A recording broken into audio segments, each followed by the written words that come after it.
adik-adik, senang sekali ya hari ini kita bisa ketemu lagi. Kita boleh beribadah bersama-sama walaupun lewat online, tapi kita bersyukur kepada Tuhan karena Tuhan sudah memimpin kita selama 1 minggu ini. Nah, sebelum kita mulai ibadah kita, kakak mau ajak adik-adik untuk ambil saat teduh. Kita saat teduh ya, saat teduh dimulai.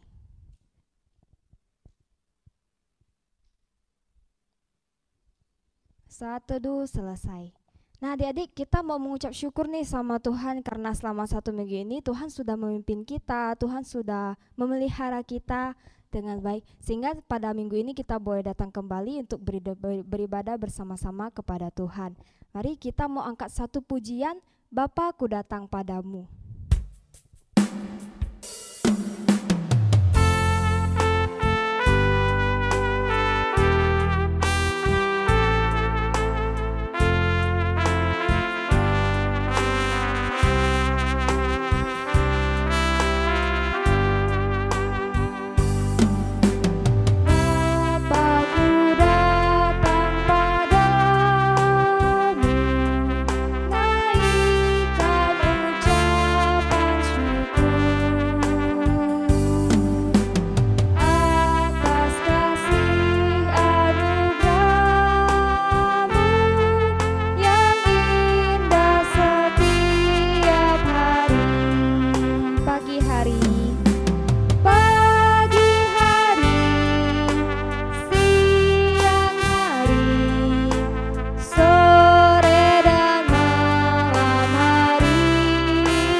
Bapa ku datang padamu. Bapa-Ku datang padamu, naikkan ucapan syukur atas kasih anugerah-Mu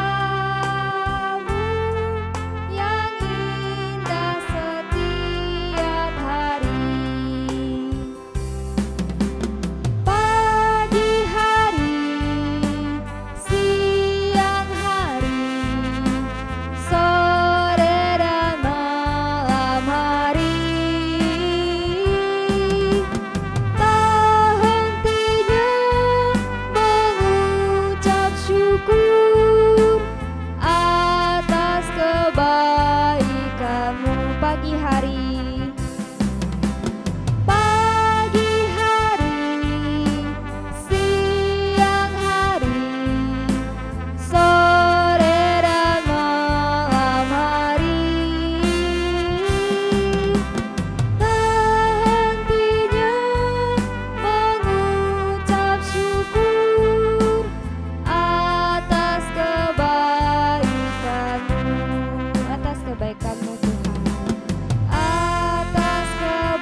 Adik-adik, sekarang kita mau berdoa sama-sama ya. Adik-adik ikutin kakak dalam hati. Mari kita berdoa. Tuhan Yesus, terima kasih untuk hari ini Tuhan. Kami boleh datang kembali beribadah bersama-sama di tempat ini. Tuhan, Engkau berkati ibadah kami, Engkau sertai ibadah kami pada hari ini Tuhan, dari awal hingga akhirnya. Terima kasih ya Bapa. Dalam nama Tuhan Yesus kami berdoa dan mengucap syukur. Amin. Nah adik-adik, kita sekarang mau sama-sama menghafalkan ayat hafalan dalam Efesus pasal 2 ayat 8-9. Nah, adik-adik bisa nggak peraganya? Kita sama-sama bacakan ya, sama-sama hafalkan ya. 1, 2, 3. Sebab karena kasih karunia kamu diselamatkan oleh iman. Itu bukan hasil usahamu, tetapi pemberian Allah. Itu bukan hasil pekerjaanmu. Jangan ada orang yang memegahkan diri. Nah, bisa nggak? Bisa nggak? Oke, kalau gitu kita mulai lagi sekali ya, sampai adik-adik hafal ya. 1, 2, 3.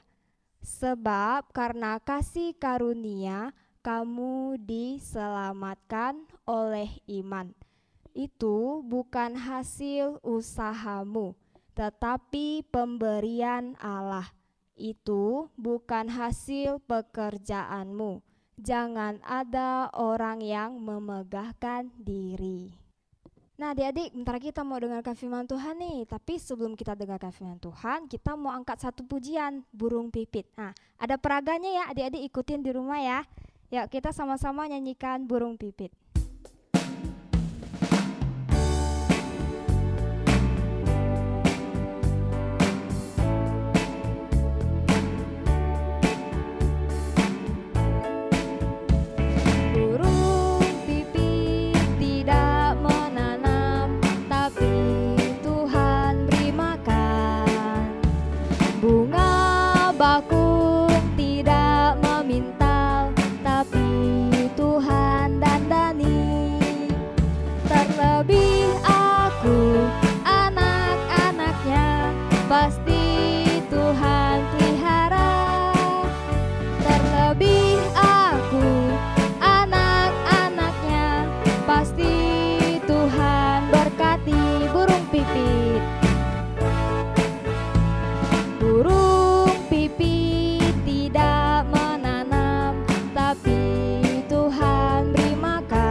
Kita mau mendengarkan firman Tuhan ya. Ambil sikap yang baik, ambil sikap yang taat ya. Selamat hari Minggu adik-adik. Nah, gimana kabar adik-adik? Kakak percaya adik-adik baik-baik saja. Perkenalkan, nama kakak, Kak Henry, kakak yang akan cerita di minggu ini. Nah, sebelum kita ke cerita, kakak mengajak adik-adik untuk mengambil sikap doa. Lipat tangan, tutup matanya. Kakak yang akan memimpin kita di dalam doa. Tuhan, terima kasih untuk minggu ini kami dapat mendengarkan firman-Mu.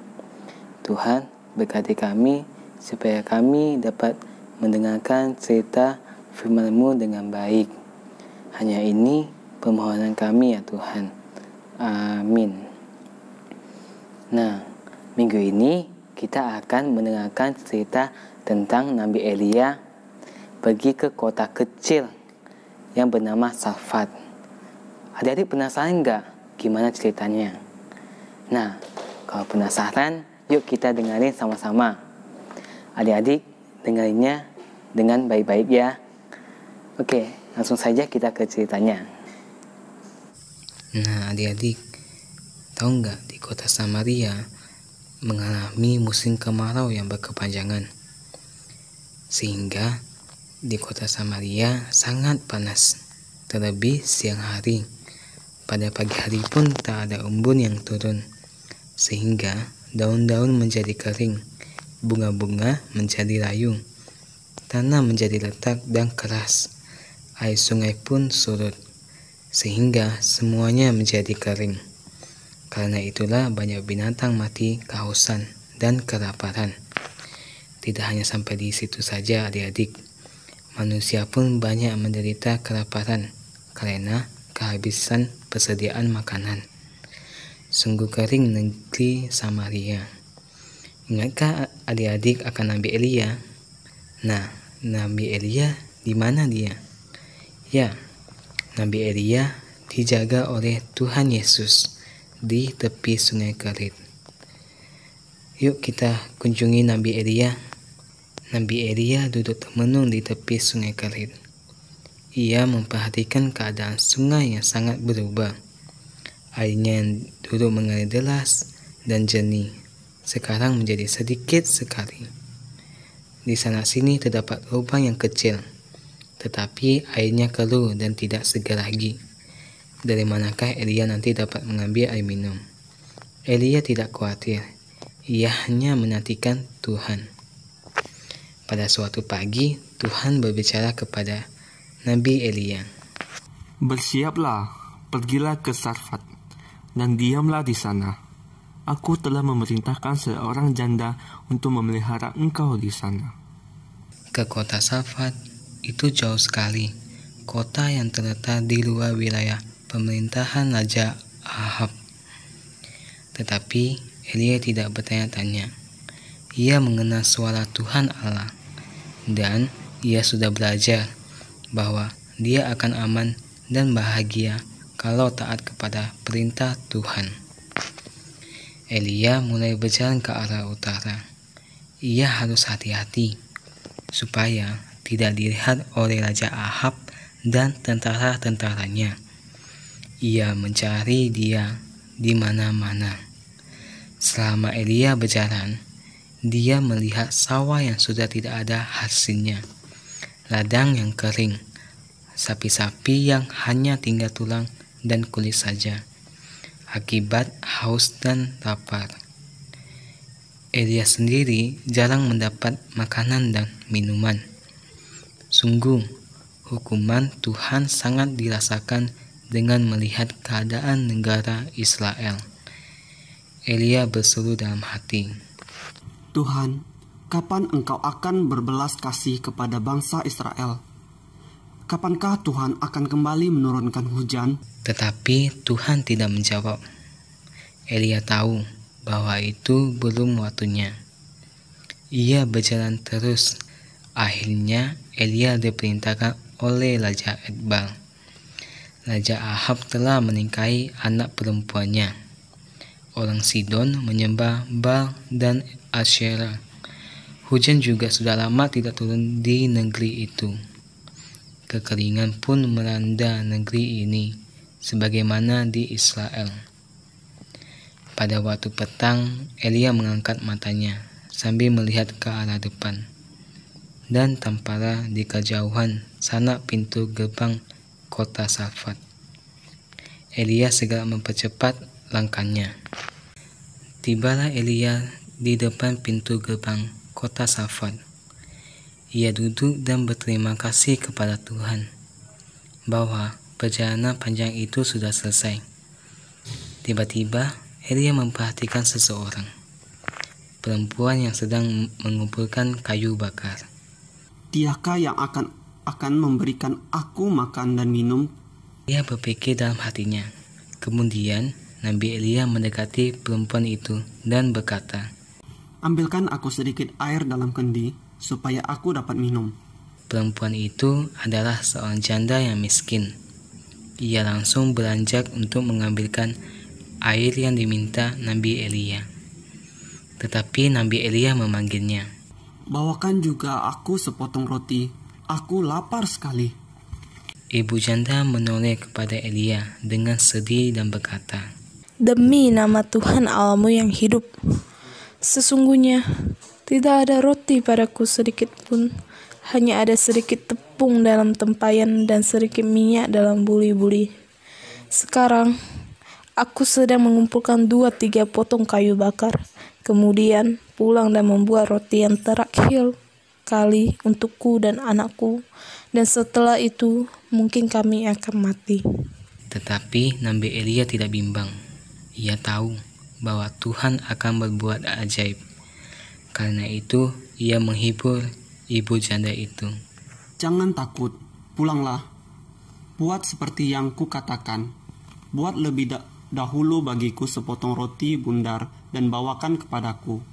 Setelah itu, barulah kamu buat untukmu dan anakmu. Sebab beginilah firman Tuhan. Tepung dalam tempayannya itu tidak akan habis, dan minyak dalam buli-buli itu pun tidak akan berkurang sampai waktu Tuhan memberi hujan ke atas bumi. Ibu janda itu mendengar kata-kata Nabi Elia dengan heran, dan ia percaya. Ia mengambil kayu bakar yang telah dikumpulkan, dan dengan cepat ia pulang. Setibanya di rumah, ia mengambil tepung dari tempayan dan mencampurnya dengan minyak. Ia menyalakan api, kemudian di atas api diletakkannya batu sipel yang agak tebal. Setelah panas, ditaruhnya adonan di atas batu itu.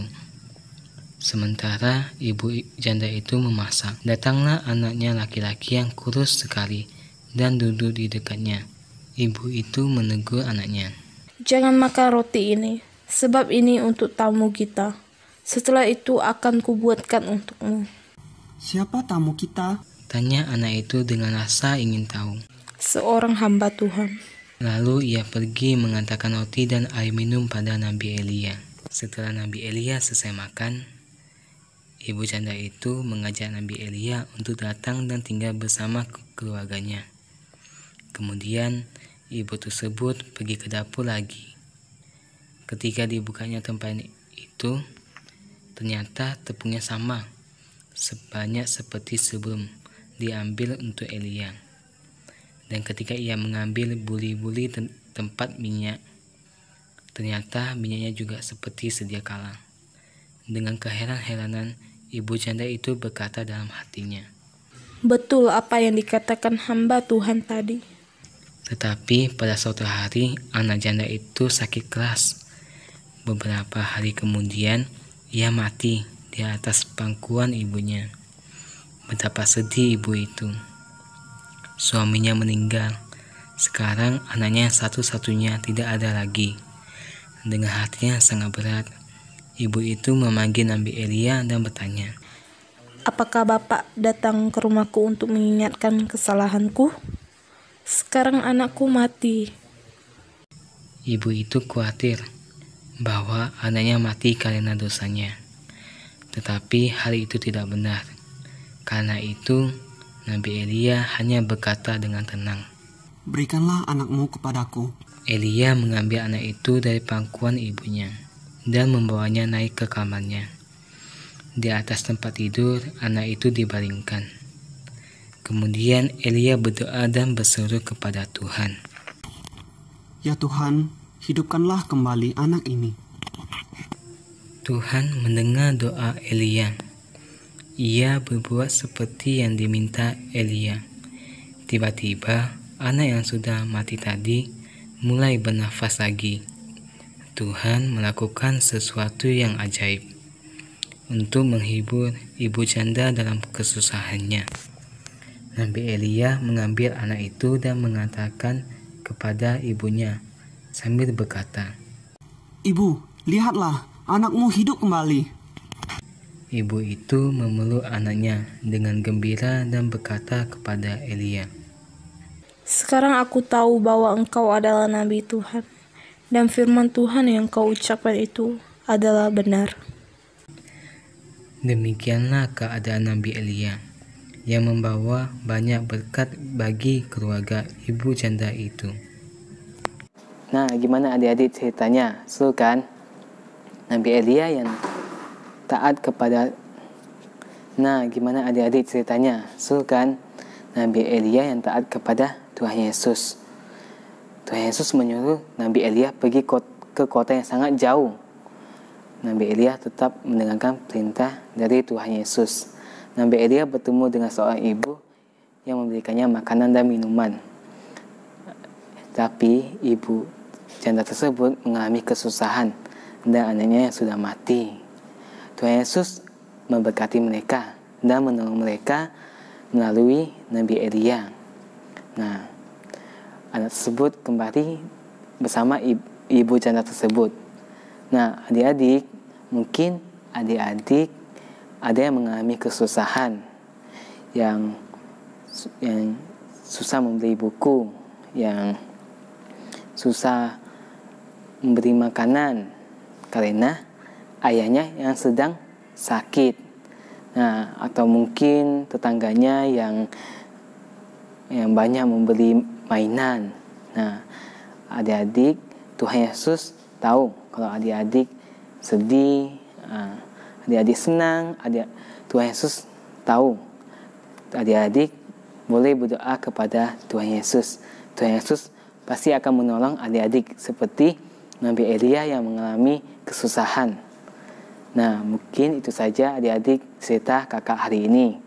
Kita berdoa, lipat tangan dan tutup matanya. Ikuti kakak berdoa.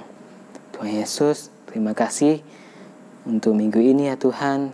Kami dapat mendengarkan cerita-Mu dengan baik. Tuhan, berkati kami seperti Nabi Elia yang taat kepada Engkau ya Tuhan, dan setia kepada Engkau. Tuhan Yesus, berkati kami. Hanya ini doa kami ya Tuhan. Amin.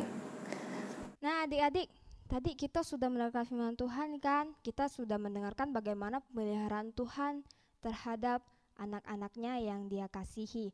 Nah, kita sebagai anak Tuhan, kita jangan khawatir ya. Segala sesuatu yang kita punya pasti Tuhan berikan. Nah, segala sesuatu yang kita butuhkan pasti Tuhan cukupkan ya. Kita jadi anak Tuhan harus senantiasa berdoa kepada Tuhan untuk segala sesuatu yang kita butuhkan. Dan jangan lupa ya, kita harus bersyukur kepada Tuhan. Nah, kita mau responi firman Tuhan yang barusan kita dengarkan. Kita mau nyanyi satu pujian firman Tuhan.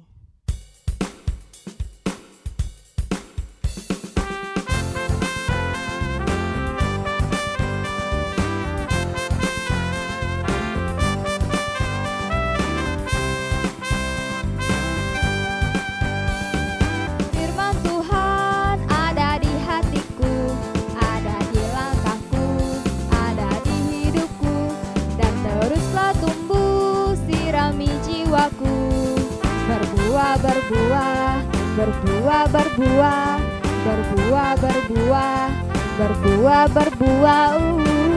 Firman Tuhan. Firman Tuhan ada di hatiku, ada di langkahku, ada di hidupku, dan teruslah tumbuh sirami jiwaku. Berbuah.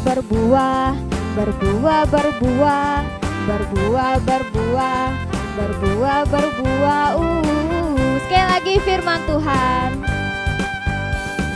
Firman Tuhan ada di hatiku, ada di langkahku, ada di hidupku, dan teruslah tumbuh sirami jiwaku.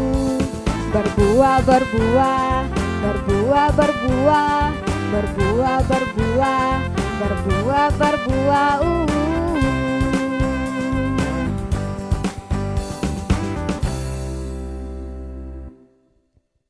Adik-adik, ibadah kita sudah mau selesai nih. Kita mau sama-sama mengucapkan terima kasih kepada Tuhan. Kita mau angkat pujian Bapa terima kasih.